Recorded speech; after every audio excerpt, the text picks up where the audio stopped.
Hello, ladies and gents at home. This is Mr. D here with folks at school, and we're going to start talking about portraiture today. We're talking about mainly, just like anything else that we've done, we're starting with baby steps, okay? And some of you may have drawn, portraits before. Some of you may have never drawn portraits before. So we always start off as easy as we possibly can, and that way, if you're already good at it, you'll be an expert. And if you're not good at it, then you'll be able to start off with the basics so we can build you up. Okay? But at any point, expert or not, I guarantee you're going to learn something interesting. Okay? So what I'd like you to do is follow along with me here. The first portrait that we are going to do today is going to look super cartoony. And that is on, I got some people in here cheering right now because they are illustrators. It's going to look super cartoony on purpose because we're more concerned with the dimensions of the face rather than the realism. Okay, we'll get to realism. Trust me, we will. But for right now, we're just going to go super cartoony so that we can think about the dimensions. Okay, so if you would please, I'd like you to follow along with me here. And on your, I have a paper here. You can do this in your sketchbook. But up on your sketchbook, in the first, I would say 2/3 of the paper, leaving a good chunk of room at the top, I would like you to make an egg. Okay, and when you make this egg, it does not have to be a perfect egg, but make it a little bit skinnier at the bottom than it is at the top. So you notice up here I've made it very round, and down here I'm just tapering ever so slightly. Okay, now my egg is not perfect either. Obviously this side is much wider than this side. I really don't care right now. I can fix all these things later, okay? I just need a jumping off point. This is my jumping off point. So when we're drawing the dimensions of the head, you'll notice that I left lots of room. I left room up here because we're gonna want to throw some sort of hair on there, okay? I also left lots of room down here because we want room for neck and shoulders. If you made yours too big, that's okay. Just know that you're not gonna fit as much as I am. If you made it too small, you're gonna find yourself drawing way more of the body than you want to. So I would, maybe if it's too small, not to mention with too small, it's hard to fit details in. So if you made it too small, maybe make it a bit bigger. But if you made it too big, you'll be fine. First thing we're going to think about is that the face has relative symmetry. You are the same mostly on one side as you are the other. Now that's not entirely true. Your face actually looks significantly different in many small aspects, so much so that if you took your face and you cut the picture in half and flip the same picture over, it would not look like you. Because you're mostly symmetrical, but there's so much asymmetry in the little minute details of our face that it would look bizarre. But again, for our purposes, we're not talking realism here, so we're going to work in relative symmetry. The first thing I'd like you to do is put a very light line. So light that only you can see it, maybe not even your neighbor can see it. I'm pushing a little harder for the sake of the video, okay? But you want to make it light because you're probably going to want to erase it later. Most people don't walk around with a line of symmetry on their face all day, so you're probably going to want to get rid of it. The next thing I want to do is I want to also put a line of symmetry across here like this. It's going to look like a giant plus sign, okay? So find middle, and if you're a little off, it doesn't matter. Try and find as close to middle as you can, and go straight across. And again, so light that only you can see it. Probably your neighbor can't even see it. I'm looking around and I can't see it. Rochelle, I can't see yours. I can't see yours over there, Emma. I can't even see what's going on over there. That's too far away. So now we got relative symmetry, okay? And the first thing I love to start with is, I don't know why, because it's kind of hard. I always start with the eyes. I think people look at the eyes first, and that's probably why. Now, there are a lot of things that could go wrong in realism later, we'll talk about later on, when you either make your eyes too high, you make your eyes too big, I call that the Disney effect, because giant, like, princess eyes, like they used to do. But in reality, your face, I'm going to give you funny measurements all day. Your face is 5 eyes wide. If I can, let's see here. People, I'm going to be upside down for a minute. Hello, everybody. Nice to see you today. Hi, can you see me okay? Yes, I'm just upside down, right? Take a look at my face. I'm going to measure one eye, and here's 1, 2, 3, 4, 5. Okay? Now, that's not an accurate measurement, but it's, again, good enough to get us started. So what I'm going to do is I'm going to start from the middle, and I'm going to guess. Okay? And I'm going to use my fingers at first. I'm going to say, is that good? Oh, nope, that's too big. How about that? Is that good? Nope, I fit way too many. How about that? That's pretty good right there. 1, 2, 3. Okay, yeah, that'll work. So I'm going to make my first mark in the middle. I'm going to go 1. Now, why would I start in the middle, I wonder? Why not start at the side?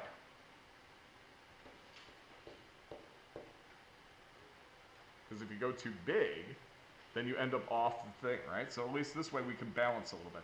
So now I'm going to see if I can split that space up. That looks good right there. That looks good right there. I'm going to check it with my pencil. Yeah, they're all pretty close. They're not perfect. This guy's a little long. Again, I don't care. It's a roundabout estimate for right now, okay? In between these little marks that you just made, I want you to put a dot. Guess what that is? It's your pupil. Pupil's the hole in your iris that lets the light in. There we go. That's going to be helpful in a little bit. What I'd also like to do right now, just to make it a little more realistic, is we are going to make the eyelids. And I always go with, again, cartoony, not super real right now. I always go with a frowny face first, and I'll tell you in just a minute why I do the frowny face first. And then I do a smiley face. And they are slight smiles. They are not huge smiles. I also, did you notice my frowny face goes past where my frowny face goes? That's on purpose. That's because when you look at a person, you typically see their eyelashes cutting over, and the way the skin of the eyelid settles, this looks like an overlap. If you make it come to a point, it's going to look weird. You're going to have football eyes and not actual eyes. Okay? Do the same thing on the other side. A frowny face that goes just past the line a little bit. Slight frown, not a major frown. Same thing here, slight smile, not a major smile. Okay, now it looks like I've got like snake contact lenses in here, so we probably need some irises. When you do your irises, don't go small. You're going to look like you're crazy if you go small. You want just kind of like a letter C here, and a backwards letter C, okay? Letter C, and a backwards letter C, and slight letter C's too, okay? Now, there are many other things you can put in. You can put in eyelashes and all that. We'll get to that later. He's going to look a little creepy right now. It doesn't have eyelids. That's okay. We'll live. But at least now we know where the eyes go. And the nice thing about knowing where the eyes go is the eyes are guidelines for so many other things, okay? So right now, let's think about the next thing down. We did our eyes. Let's go next to the nose. There we go. Why not? Okay, so when I do the nose, most noses typically end at about the same space between the eyes and the chin. Now, you might also say, Diedrich, why did you put the eyes here? This is ridiculous. It's like an egghead now. Well, don't forget you're going to have hair going up here. And most people, when they look at faces, they think about just the round part from their hair down. When you look at this oval, this includes your entire skull up here. And if you look at me, and I have to do this again. Hello. There we go. I'm upside down, I know. The distance from my eyes to the top of my head is the same as the distance from my eyes to my chin, roughly. Okay? Your eyes are in the middle of your face. Okay? The reason we think that, though, is because most people just look from the hairline to the eyes, and it looks a lot smaller there. This will look more normal once we put hair on. Okay? Well, let's split the difference here. About halfway between the eyes and chin, make a little mark. And now we're going to put the ball of the nose on. And for this one, do a, for right now, let's just give a little happy face here. Looks like a tiny mouth and a giant chin, doesn't it? There we go. Life's more fun with sound effects. Now, notice I made that very small, and here's why. The next thing that you're going to do is you're going to put on the nostrils. Now, we don't have to put like a hole in the middle like you did when you were in elementary school. You don't have to make the hole hanging down. That would look strange. What you want to do is just kind of indicate a little C shape for right now. And here's a neat little fact. Your nostrils line up perfectly with your tear ducts. So if you measure straight down from here, perfect size for a nostril. Straight down from here, perfect place for a nostril. Okay? These measurements don't line up when you do different angles to the face. That's why right now we're doing the easiest view, a straight on view. Okay? The measurements change once you switch the angle of the face. I don't like these nostrils. I'm going to round them out just a little more. If you'd like right now, you can also indicate the bridge of the nose. That always bothered me not to see the bridge of the nose, so I can indicate that too. And while I'm there, why not throw in some eyebrows? Make them look just a little more natural. So next we got to go to the mouth. And the mouth is not smack dab in between the space. I mean, you thought you were going to luck out here and go, oh, everything's just half of half, right? Nope, not this time. The space between your lips and your chin is a little more than the space between your nose and your mouth there. So what you want to do is you want to find center and then scoot up a little bit. So so here's center between the bottom of the nose and the chin, and then just scoot up a hair. I like to make a mark right there. By the way, you will find YouTube tutorials for drawing the face. Some of the steps will match mine, some are completely different. A lot of what we do is made up on the fly. You know, they're little tips and tricks that people have picked up and passed on along the way. What you're learning from me is what I learned from my professor back in drawing 1. So, you know, it's just whatever your particular teacher decides to tell you, okay? So, but all the measurements are fairly the same. So how wide to make the mouth, you wonder? Well, your mouth lines up, the corners of your mouth line up perfectly with your pupils. That's why I wanted you to indicate those. If you go straight down from here and straight down from here, you'll know how wide to make your mouth. Now, do not make a crazy huge smile. You want a slight smile or a straight line, okay? I always like a slight smile, like them to look a little bit happy. This was always my favorite point when I was teaching elementary. I used to teach my elementary kids portraiture, and we'd go on to the lips. And I said, boys, I hate to tell you, you got lips, you have eyelashes too. And they go, ah, because they thought it looked like lipstick. But it looks weird if you don't have lips. So what you want to do with your lips is you want to indicate, first of all, this is a genetic trait. It's kind of like connected earlobes versus not connected earlobes. Some people have top lips that go past their bottom lip. Some people have bottom lips that go past their top lips. Some people have lips that meet perfectly in the corners.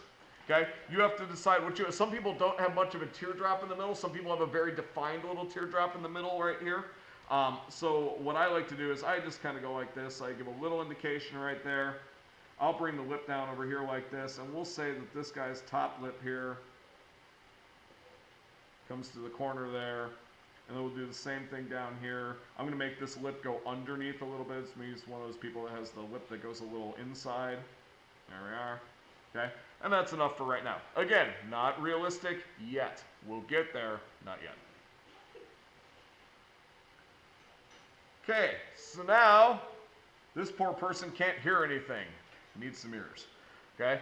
Nice thing about ears is that they too have guidelines. Anybody in here wear glasses? A couple people wear glasses. Your glasses work because your eyes line up with your ear, with the tops of your ears. That's why we made this line go all the way across right here also. Not only a line of symmetry, but it's also a great place to start an ear. Where should you stop your ear? Right at the ball of the nose. If you make a line across right here, it's a great place for the ear to stop. Now when you do the ears, don't go really wide out. Okay, you'll look like Dumbo. We don't want that. So we're going to go start here in a little bit, kind of go for a C shape. This is another genetic trait area. Some people have earlobes that go straight in. Some people have earlobes that have a little bit of a notch in between right there. I think I have the notch in between. So I'll throw that one there. Now obviously there's much more detail that goes into an ear, but we're not worried about that right now. We just want to indicate where this goes. Because you are going to use this sketch when you go to draw yourself and other people. Okay? Alright, let's give old cue ball some hair here. The main thing you have to, any hairstyle is fine. You can go short hair, you can go long hair, you can go wily hair. The main thing you want to remember is, even if you have short hair, your hair still exists on top of your head, on top of the oval, and inside the oval. If you only do over the top, you're going to look like, nobody knows who John Lithgow is anymore. I used to say John Lithgow because he had like a 5 head. Just gigantic space right here. So you don't want that. You want your hair to start a little below and go a little above. Because if you put your hand on top of your head, even if you have short hair, you still feel puffiness up there. If you feel like, if you find the edge of your oval, if you put your hand on top of your head, from here to here, and sorry folks at home, you can't see, from here to here, there's more hair. Okay? So when I put hair on this person, let's see. I always do the generic boys cut on this, so I'm just going to go over here, I guess. I'll throw a part. I like to throw the part in first because the part tells me just about how far down I'm going. and then I'll come over here. The idea is not to draw every single hair. You would go insane doing that. But there's something like 13,500 hairs on the top of your head. It's ridiculous. So do not draw every single one. Draw the big chunks and big shapes that you see, and then indicate texture later on. So I'm going to go here. We'll do this over here. I'm going to bring this down over. I'm going to taper it in towards the ears there. Obviously, he got his hair cut before I did. Hello, Mr. Bud. And then we're going to go over here, and we're going to indicate up here like this. Throw a little bit of a feather in there. I'm just having a little fun right now. Come down here. And you start to notice, oh wow, it really does look a little more realistic. I guess I did need that giant shape there. So what you can do now is kind of indicate that. And fill in. I like filling in because it means I don't have to erase that oval. Sometimes you do. Depends on how light the area is. And make this come down here a little more.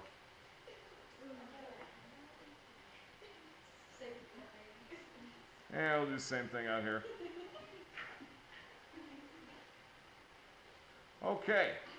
So now we got some hair on there. It's looking a little more normal. It's still a little bit creepy. If you want, you can throw a little value in the irises. I like to go in a radial pattern. The other thing that we want to do, if you'd like, you could also indicate some eyelids. A little bit of fold there, a little bit of fold there. It'll be easier when you have a mirror. Notice I said when, not if. You throw this little bit of skin in here. If you want, you can define the ears a little bit. But really, I'm just killing time before it's time to go put the neck and shoulders on. Because when we do portraiture, typically when you think of portraits, you think of head and shoulders, okay? But in between that, you definitely need a neck. Now, the one thing you don't want, probably don't want the Hulk neck, which is coming out from like behind the ears, nor do you want the Charlie Brown neck, which is the little popsicle stick in between, okay? Typically speaking, if you put your hands on the side of your head, and I used to have third graders do this, I'd say put your hands on your head, now slide down to here. Which is bigger? And they go, the head's bigger. I'd say, yes. Now, take your hand, slide down on your shoulder.